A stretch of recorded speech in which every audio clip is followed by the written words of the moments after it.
Hello, hello again. Today we're taking a deep dive into the Battle of Leyte Gulf. And hopefully you learn a lot and hopefully it impresses you as much as it impresses me. So let's get right to it.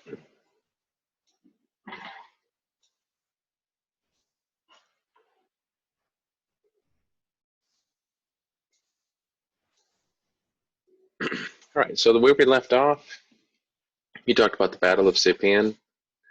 And so you see Saipan on the map right here.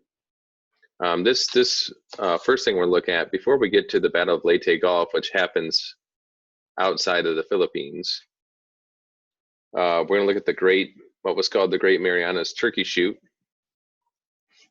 I think you saw this on one of the videos I posted, where basically the Japanese came at us with a whole group of aircraft carriers and planes, and then so we sent our carriers and planes against them. So this massive aircraft carrier fight.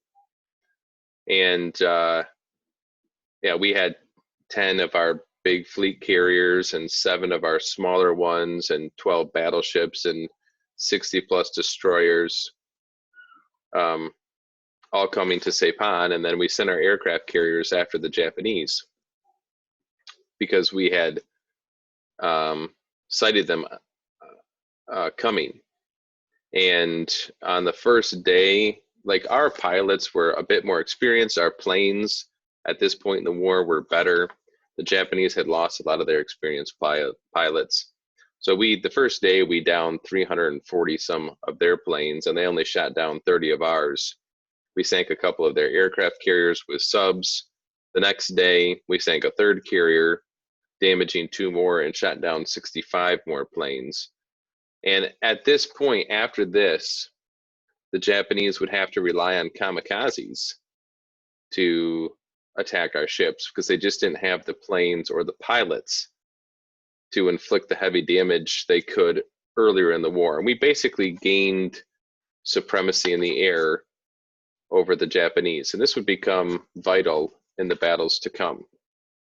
So that's the Great Marianas Turkey Shoot. Like I said, I think you saw this in a video. All right, next comes the Battle of Leyte Gulf. This was the biggest naval battle in world history. So here's a couple of maps. I have these on Moodle, so maybe you've looked at these already when you did the reading.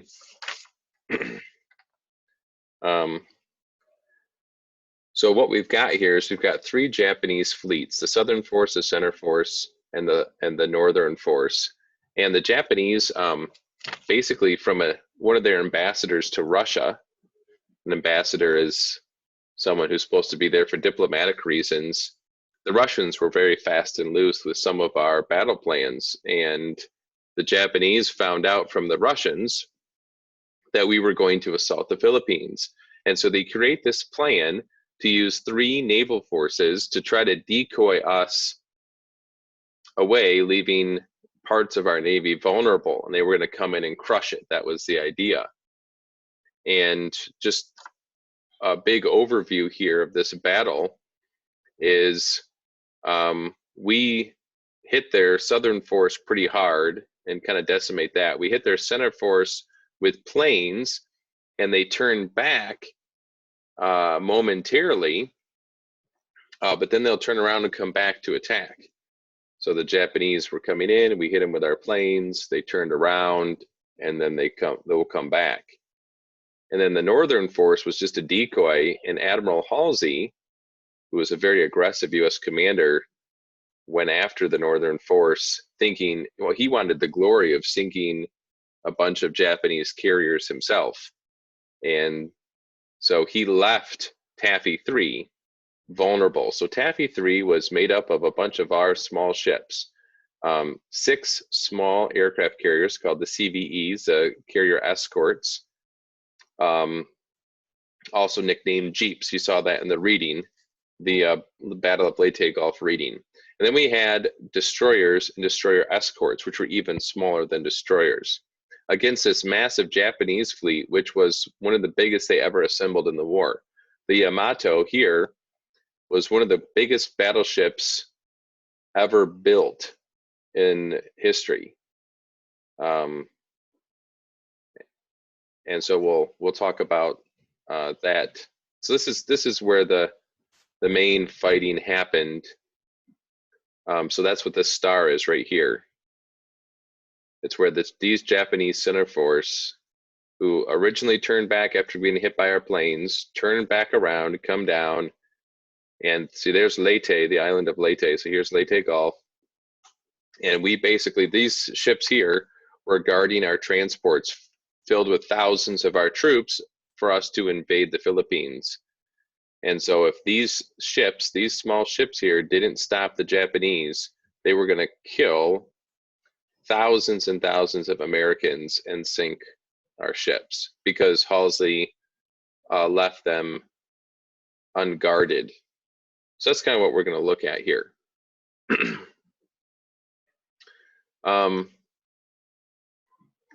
So just for comparison, so this is like the Japanese battleship, the Yamato.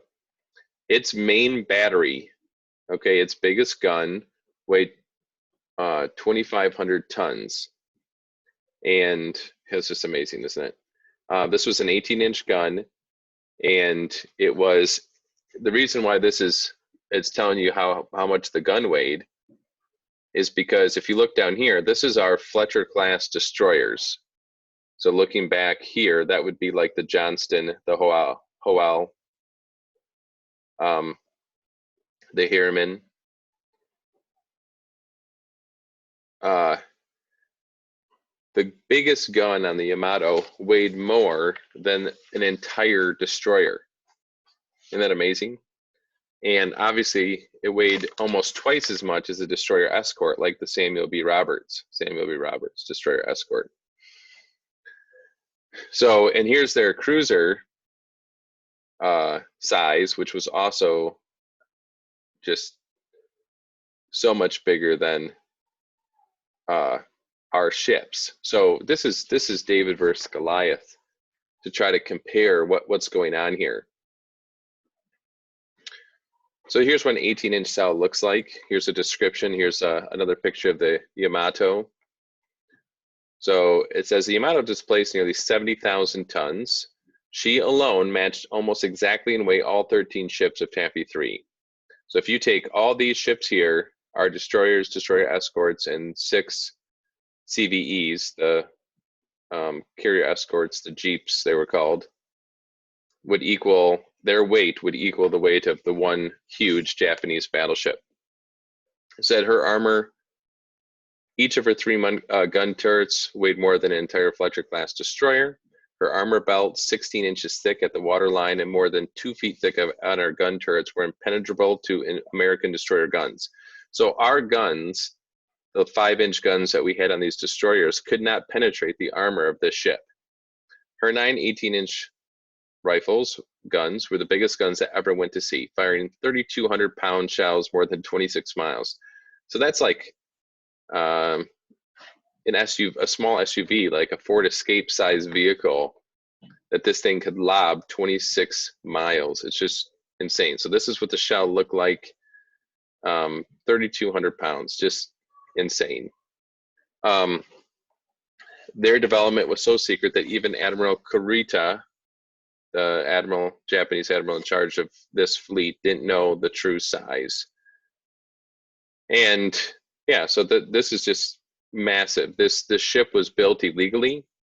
Japan had signed a treaty in the 1920s saying they'd only build a certain amount of battleships. Obviously, building this ship disobeyed that. And it was bigger than anything the Americans built, because our ships had to go through the Panama Canal, and the Japanese battleship did not. So they could build a wider, bigger ship than we could. And this was the best, biggest battleship the world had ever known. And she had a sister ship called the Musashi that was equally as big. And we actually sunk the Musashi in this battle by our using airplanes from our carriers. Okay, so here are the American commanders. Willis Lee, very talented battleship commander. Admiral Bull Halsey, he's the one who's going to take the decoy fleet. Clifton, or Ziggy Sprague, was the man in charge of Taffy 3 that did the heroics, and Thomas Kincaid was in charge of our fleet to the south.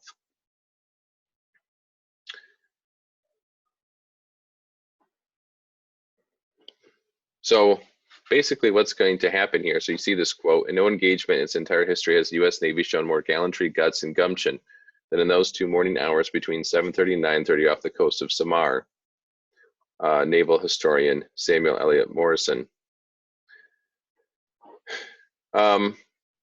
This is Commander Evans of the USS Johnston, one of our destroyers that was destroyed, sunk by the Japanese here. So looking back at this map, what happened was when Halsey goes to chase the northern force, Carita's center force comes through San Bernardino Strait and has an open path to our transports filled with thousands of men. These are the only ships in the way. And so what they did, what Ziggy Sprague did, is he said, we got to attack. We can't sit here. We have to go right at them. So we did. We charged them. Preposterously. Like, who would ever think that this little group of ships that was smaller, like all the weight of these ships added up to one Japanese battleship, how could these little ships even do anything? And obviously 6 of them are aircraft carriers that have no deck, major deck guns. And the planes that were on these little carriers, so if you don't remember, I showed you this before. So this is what these little carrier escorts look like, CVE Jeeps. And they weren't very well made either. Their steel was subpar. Basically 6 of these little Jeeps carried the same amount of planes as 2 of these Essex class carriers. But the reason why the Navy built a bunch of these is because if one of these was sunk, you still have 5 other carriers with planes. You still have 5/6 of your planes. If one of these was sunk, you would lose half. Is that math makes sense? So if you had 2 of these, it's the same amount of planes as 6 of these. But if one of these gets sunk, you still have 5/6 of your planes left. If 1 out of 2 of these gets sunk, you lose half your planes. So it was kind of like spreading out, not putting all your eggs in one basket kind of an idea. So we had 6 of these here off the coast of Samar, but they weren't very well built. The steel wasn't great. They didn't have any way, like if the ship had damage and one of the compartments was flooding, they didn't have any way to seal them off really. Basically the job in the war was for them to take planes to combat zones. So that's why you just load these small escort carriers with planes. They'd take them to the battle so that planes that had been shot down from our aircraft carriers could be replenished. So they weren't much help. The planes that they had on their decks were really filled with anti-personnel rounds for attacking the Japanese on the islands. They did not have torpedoes and bombs to take out big ships. So they could attack and strafe these Japanese ships, but they didn't really have anything to really damage them very much.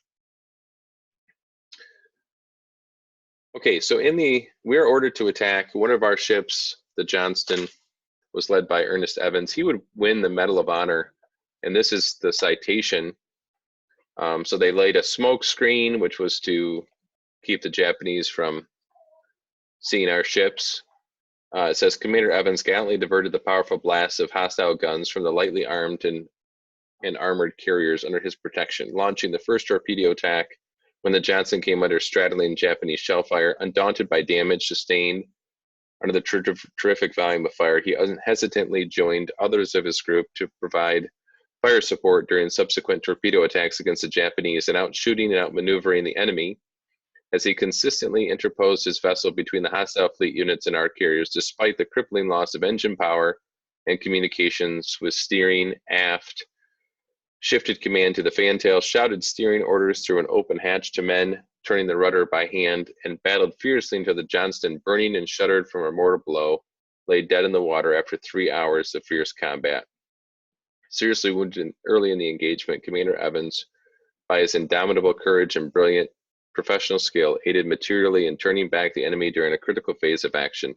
His valiant fighting spirit throughout this historic battle will venture as an inspiration to all who served him. So this just talks here about the sinking of the USS Johnston and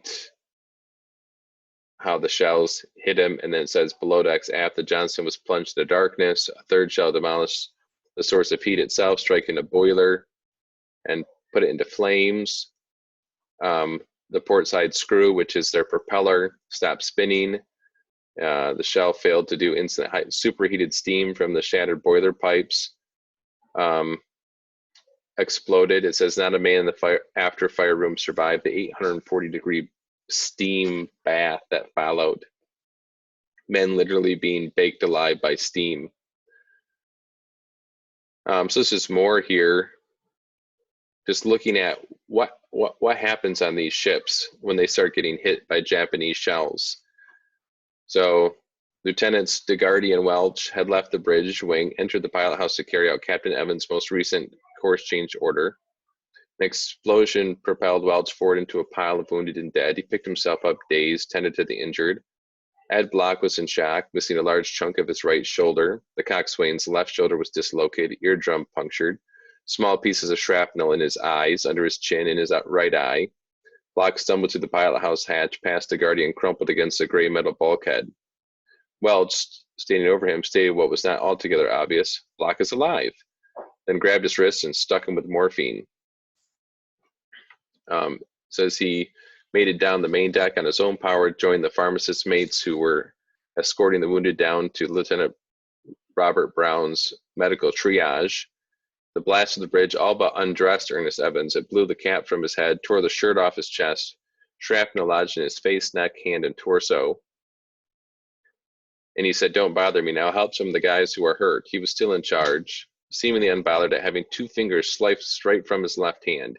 He ordered survivors to clear the bridge. Ellsworth Welch was transfixed by the grisly sights all around him. The well-kept and orderly pilot house had been transformed to what might be mistaken for a dirty meat locker. Body parts, limbs, fingers, all over the place. So he just picked up everything he could grab and threw it over into the sea, so other people didn't have to see how terrible it was. So this is just kind of in general, when a heavy Navy round from a ship explodes, it just pulverizes steel and turns it into a whole bunch of little pieces of metal that fly all over the place. And so this is kind of describing that, and how it just the pressure of the explosion just blows everything to pieces.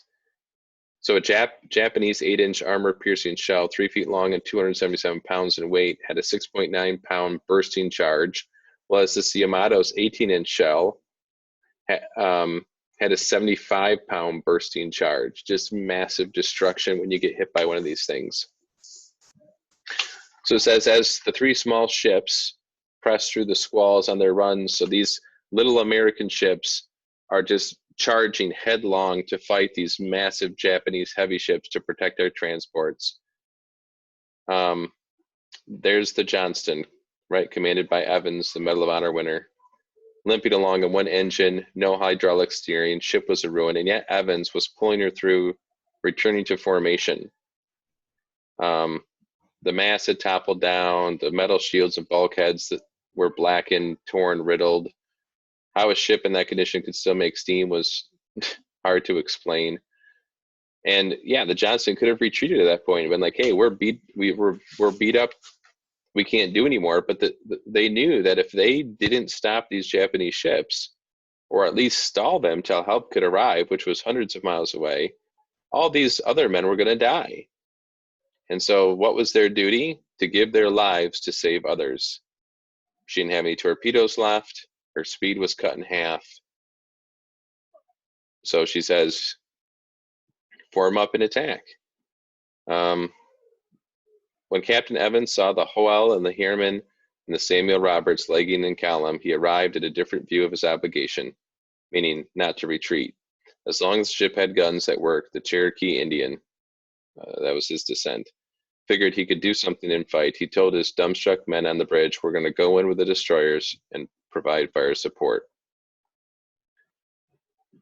So the Johnston would sink and Evans would go down with the ship.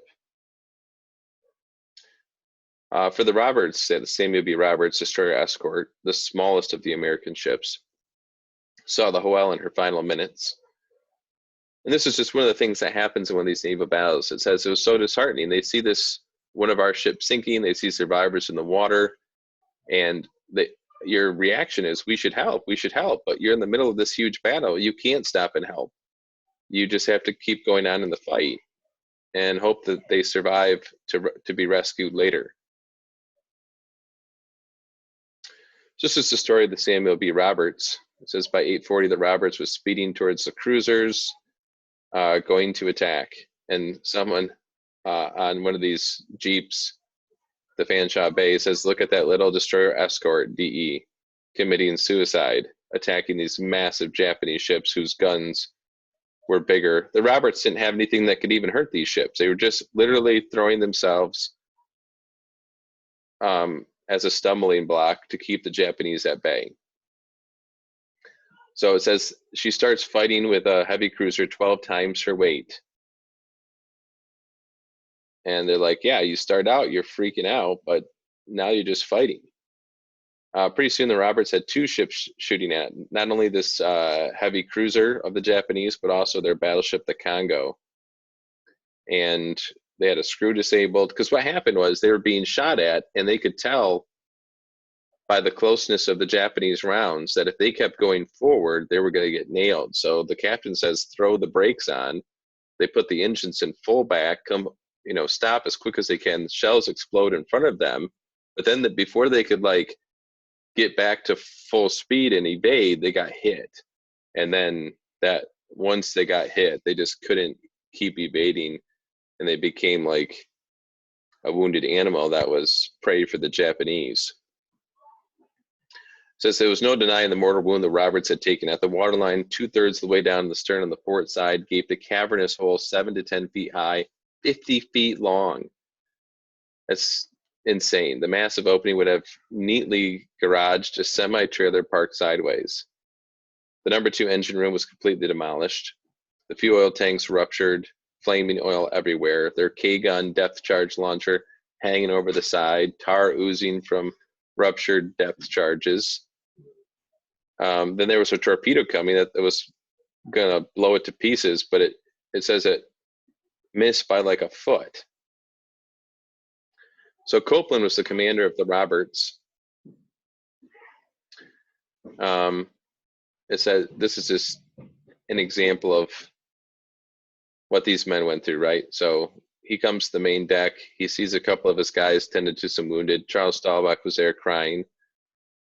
He's 35 years old. He says, it really makes me sick at my stomach and sick at my heart when I saw him, because from his backbone clear around on his left side was all gone. From what he could tell, Stahlbach was paralyzed. We ripped blue chambray shirts off 6 or 8 dead men, wadded them up and stuck them into his lung cavity and wrapped another shirt around him and tied him, but he didn't know the difference. Stahlbach didn't want to get into the water. Sobbing, he asked Copeland, Captain, do you think I'll live? Oh, sure, Stahlbach, get off the ship. We'll take care of you. I don't want to die, Captain. I've never seen my baby yet. Copeland knew that about 2 weeks before, Stahlbach had learned of the birth of his baby boy. The skipper considered him a fine man and was heartbroken that he would not live to see his newborn son. Before abandoning ship, Copeland looks for survivors. So he's just walking around the ship as it's going down. and he just is appalled by the destruction, not only of his ship, but also of his men that are dead. He finds men killed by steam. He said he found some men that were, he said he didn't think there was a single bone that wasn't broken in their bodies because they had been thrown by the force of explosion. And he almost, in his kind of shock from seeing his men dead in all kinds of grotesque ways, he almost fell right off the ship because the deck had been blown away. But anyway, after finding no one in condition to save, he made his way back to the place where Lloyd Gurnett and the other officers had gathered. They looked for more survivors. They found a man. He was still alive. He must have had 2,000 shrapnel holes in his face. When we touched him, the blood would ooze out like water from a sponge. We raised his eyelids, but he was blind. He was unconscious. His eyeballs, his irises, his pupils had been penetrated by fine shrapnel. So the shells would explode and little teeny pieces of metal, sometimes as small as pencil lead, would just hit people like this man. So what's going to happen is the Samuel B is going to sink, and the men are going to be, some of them drink seawater, become delirious, are covered in fuel oil. Some are attacked by sharks, and it takes a while for them to get rescued. Eventually they do. Copeland, the commander, is one of the men who's saved, and this story is a bit humorous. So he collapses in a bunk. 2 hours later, he wakes up thirsty. He falls onto the deck after rolling over, and then he crawls over his men, getting yelled at along the way, makes it to a ladder. He's looking for something to drink. And he says, beside the grating was a white porcelain bowl from the crew's mess filled with fresh water. No idea why it was there. He gulps it down, lays there for a while. When he gets enough strength, goes back to his bunk. Does that twice more. Each time the white bowl was filled with clean water, which he drank.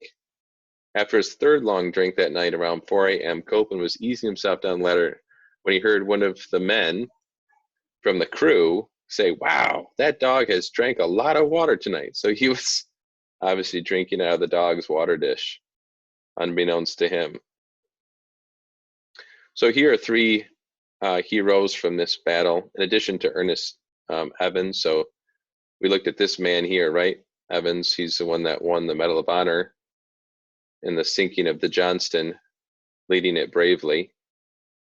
Then three other commanders that won the Navy Cross, which is the Navy's highest medal below the Medal of Honor. Amos Hathaway from the Herrmann, William Thomas from the Hoel, and Robert Copeland, which the stories were about, from the Samuel B. Roberts. Another hero from this battle was Earl Archer. He was a Navy pilot, so he was flying one of the planes, this TBM Avenger, off of one of those CVEs, one of those escort carriers.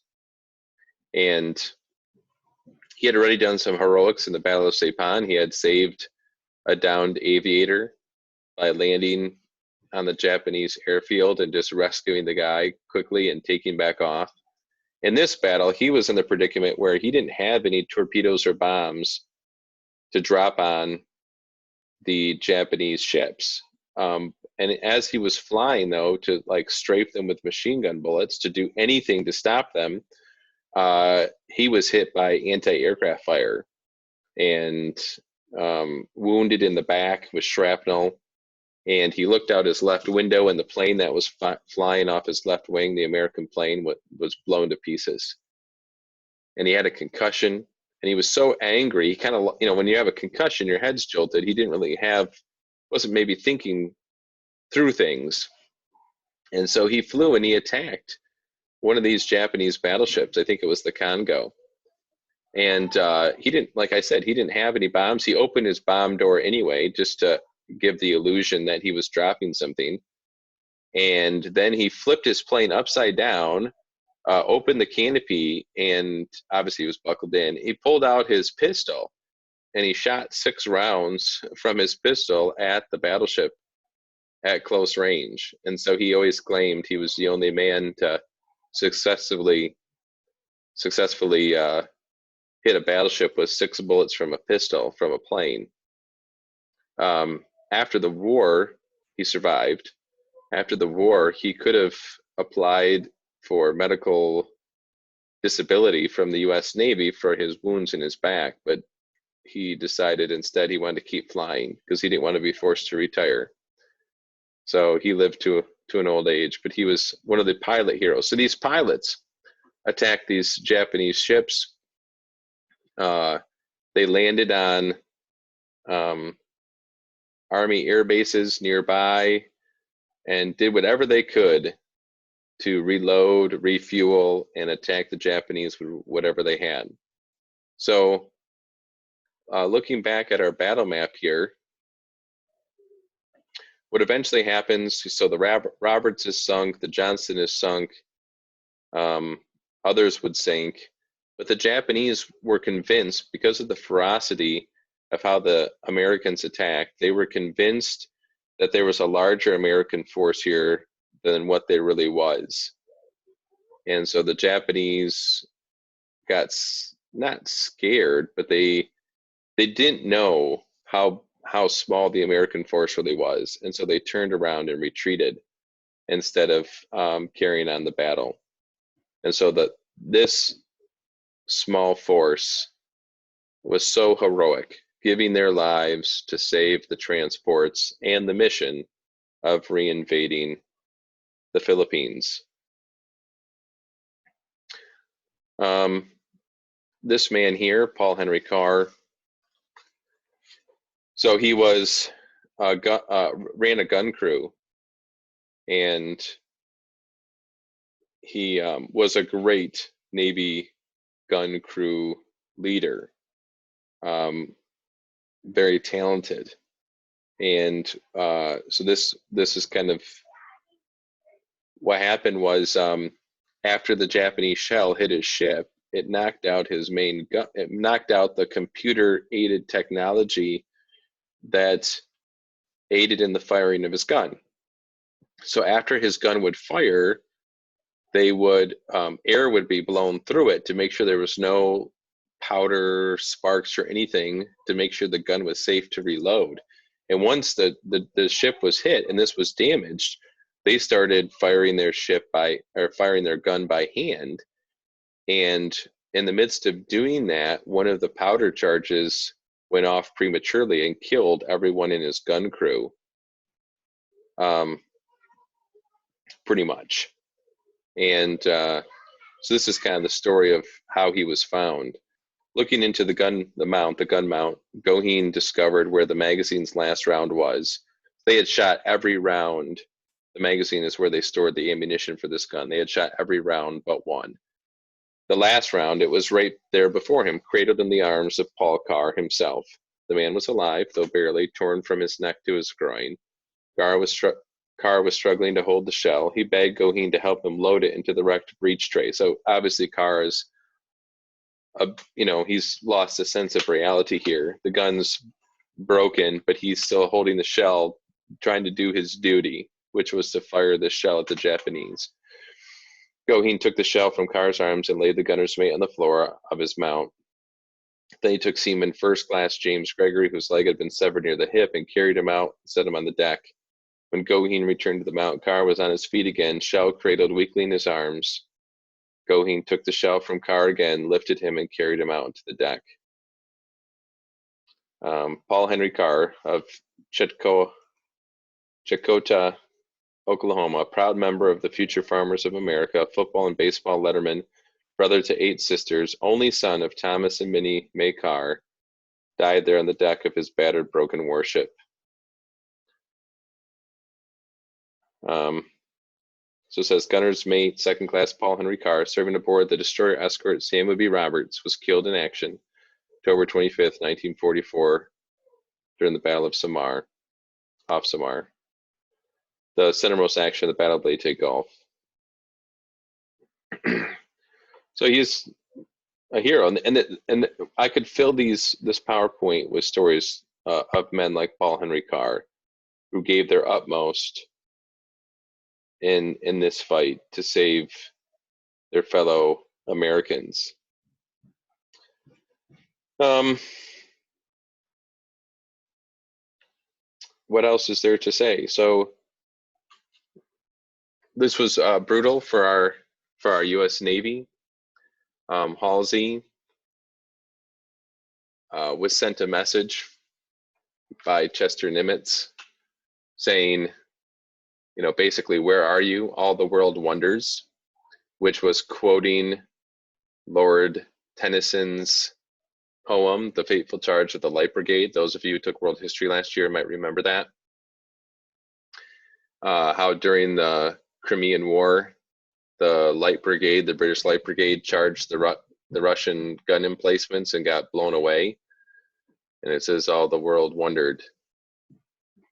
And Nimitz was wondering where Halsey was. Why did he leave these U.S. transports and carrier escorts so vulnerable to this massive Japanese attack? And obviously Halsey thought he was going to be the hero, chasing down a Japanese carrier fleet. And he did sink several Japanese carriers, but that completely paled because he had neglected his primary order, which was to protect these U.S. transports. So what the significance here is it landed a crushing blow on the Japanese Navy.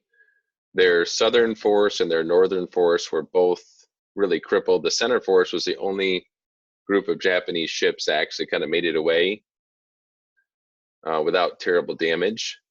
We obviously lost several small ships. We lost a couple of our carrier escorts, one of them by the St. Lo by kamikaze attacks. This is the first time the Japanese would use kamikazes, where their pilots would purposely fly their planes into our ships in order to sink them because they didn't have the pilots in the planes. By the end of the war, the Japanese would damage or sink 300 of our ships, causing 15,000 casualties. So there was a very effective strategy, and the Japanese thought it was a great honor to be chosen to be a kamikaze pilot. So the result here was this, like I said, a crippling blow to the Japanese Navy, and it allowed us to successfully invade the Philippines, which was like the last, I don't want to say it's the last, but it was a major stronghold in the Japanese position in the Pacific. And on a greater extent, it allowed MacArthur to fulfill his promise. He vowed to return to the Philippines, and his goal was to save the men he had left there after the Bataan collapse, the Bataan Death March. He would be able to save some of those men. So that's the significance of the Battle of Leyte Gulf, the greatest naval battle in world history, with the greatest battleship. So you saw from the reading, hopefully you did the reading on the Battle of Leyte Gulf that I posted on Moodle. And you see how it was just the parts I included there. I'll conclude this by the quote from Ziggy Sprague, who was in charge of that group of small ships that had to attack. He said, in summation, the failure of the enemy main body and encircling light forces to completely wipe out all the vessels of this task unit, Taffy 3, can be attributed to our successful smokescreen, our torpedo counterattack, continuous harassment of enemy by bomb, torpedo, and strafing air attacks, timely maneuvers, and the definite partiality of Almighty God. This battle could have turned out completely different. We could have lost. This could have been the greatest military Navy disaster beyond even Pearl Harbor if God had not helped us turn back the Japanese.